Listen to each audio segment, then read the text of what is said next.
Family betrayal isn't just a knife in the back. It's a slow poison you've been swallowing since the cradle mixed in with the milk and the lullabies.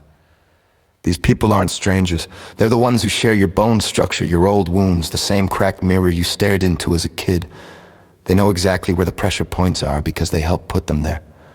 Blood gives them a backstage pass to your guilt, your fear, your leftover need to be loved by somebody who was supposed to love you first.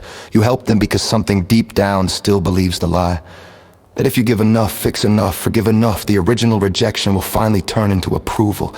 You pay their rent, lie for them, clean up their messes, thinking each act is a deposit in some emotional bank that was bankrupt before you were born. But the moment you stop, when you're finally empty or just awake enough to say no, the hypnosis breaks. The mask doesn't slip, it explodes. That brother who cried on your shoulder about his failures now calls you cold, ungrateful, the one who never cared. The sister who begged for one more chance twists the story until you're the monster who abandoned her. The parent who demanded everything flips the script. You're the selfish child who owes them for the crime of existing.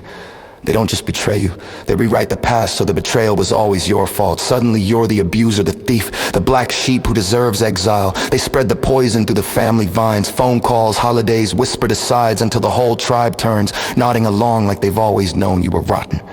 Why? Because your refusal exposes the game. As long as you keep giving, they can stay asleep. Pretending the resentment isn't eating them alive. Your no forces them to feel what they've buried. The rage at their own helplessness, the terror of facing life without a host. So they project it all onto you, make you the villain, because admitting the truth would shatter whatever fragile piece they've built on your back. The worst part of you still wants to fix it. Some ancient voice whispers that if you just explain better, give one more time, endure one more slander, maybe they'll see. That's the real trap.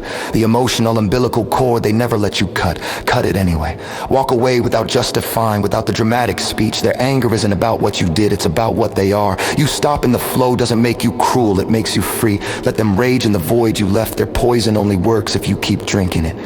Family isn't sacred just because it's family. Some bonds are chains disguised as roots. The only real betrayal is staying chained, pretending the metal isn't cutting into your wrist. Pour the resentment out like bad wine, watch it stain the floor and don't mop it up. Breathe for the first time in years. The air tastes like nothing you remember, clean and sharp. You're not abandoning them. You're finally abandoning the illusion that kept you enslaved. And in that empty space where the old guilt used to live, something quiet grows. Not forgiveness, something better, detachment, the kind that lets you sleep without waiting for the next knife. That's not cruelty. That's salvation.